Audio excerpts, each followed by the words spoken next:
Hello, welcome back to my Transgender Nation. I'm your host, Jessica, and we are going to start episode number 11 of Jessica's story. Let's get started. So, when we last spoke, I was telling you about my first two surgeries, the voice surgery and the face surgery. And the surgeon who did my face surgery heard the story about my voice surgery, and he wanted to start doing voice surgeries, and he hadn't done any yet.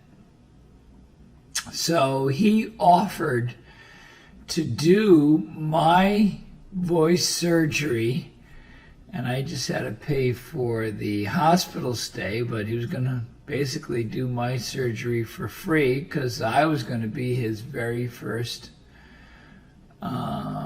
patient for the voice surgery.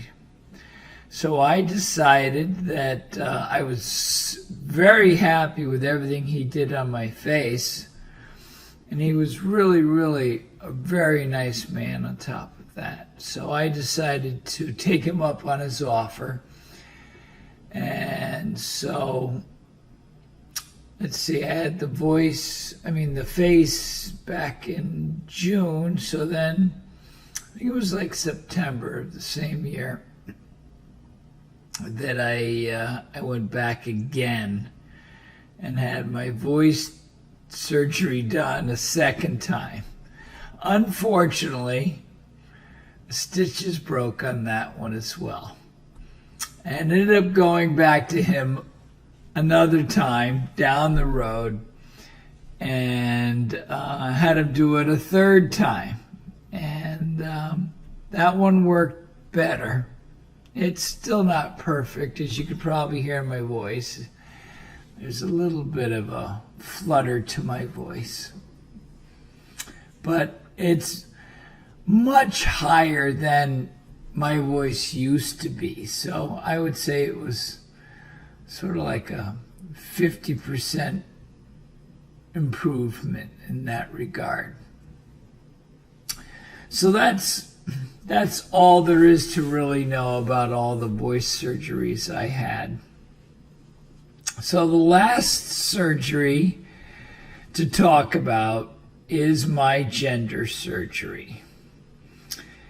And I wanted to make sure that I had that done before I turned 60, which I accomplished. And I went to Philadelphia for that surgery. And my sister came with me. She came with me twice for surgery. She went with me to Florida and when I had my face surgery. And then she went with me again when I had my gender surgery. My sister was really good about that. And it was very helpful. I'm so glad she was there to comfort me and support me when I went through those surgeries. Anyway, gender surgery. I had no apprehension about doing this at all. Any of these surgeries, I just went at this whole thing so straightforward. I want to do it, and I'm going to do it, and I just kept going with everything, including the gender surgery. So I went to Philadelphia. I think we were there about a week, about that. And we stayed in a hotel after the surgery for like a week, and I had to do dilations every day.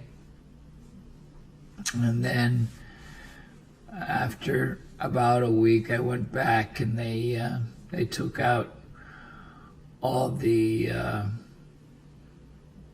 packing that they had put in, and checked everything out, and that all went really, really well. When I got home, I found that I had some scar tissue, and rather than going all the way back to Philadelphia and trying to deal with that, because that's quite the haul from Connecticut, I ended up finding a local plastic surgeon who actually had done gender surgeries back at the Mayo Clinic years before. And he was willing to help me with my scar tissue. So he did, and that got cleaned up very easily. So I have to say that the gender surgery was a complete success. And I'm really happy with the way it turned out. It looks great. And so that was all my surgeries. I got them all done. Now, as all of these things are going along over time, there's, I'm dieting along the way. I'm exercising on a regular basis.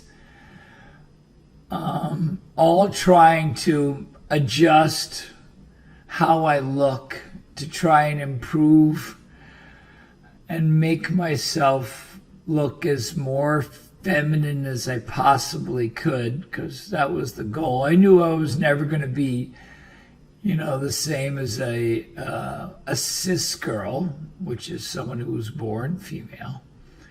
But I knew I could make major improvements and get it to a place where I was comfortable.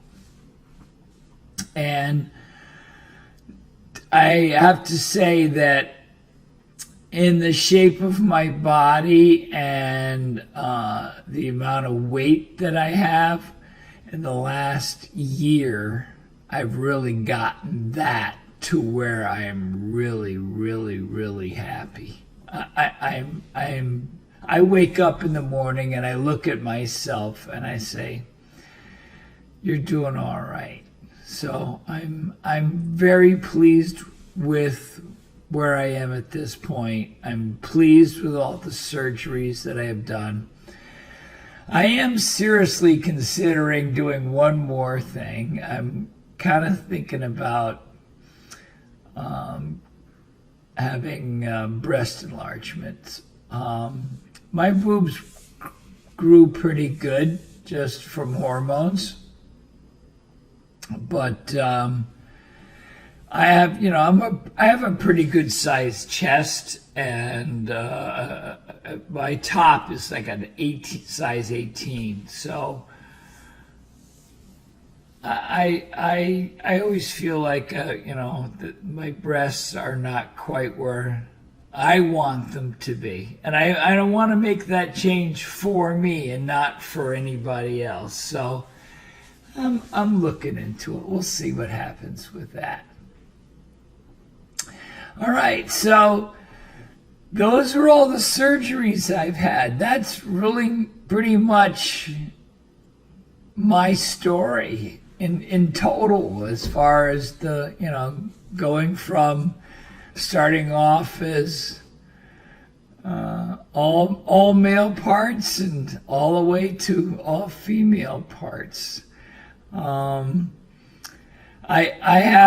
have more to talk about with you guys. I'm hoping to start a season 2 very soon. And with season 2, my thought is that I am going to interview family and friends and give you a perspective from the outside looking in at knowing somebody who's transgender in your world. So I've talked to several people that I've known, and they have agreed to do so, and I'm planning to expand on that. So very soon I'm going to start season 2 and do some interviews. One of my daughters has agreed to do this. One of my sisters have agreed to do this. My best friend has agreed to do it, and I'm working on several others. We'll see how many we can get. So we'll do a series of interviews with family and friends, and so you can get a perspective from the outside about how they perceive knowing a transgender person. I hope what I've done up to this point you've liked. I hope it's helpful videos with specifics on anything that I've talked about up to now. If you want to let me know what I missed that you'd really like to have more details about, happy to do that as well. I've enjoyed doing these so far, and I look forward to doing more of them in the future.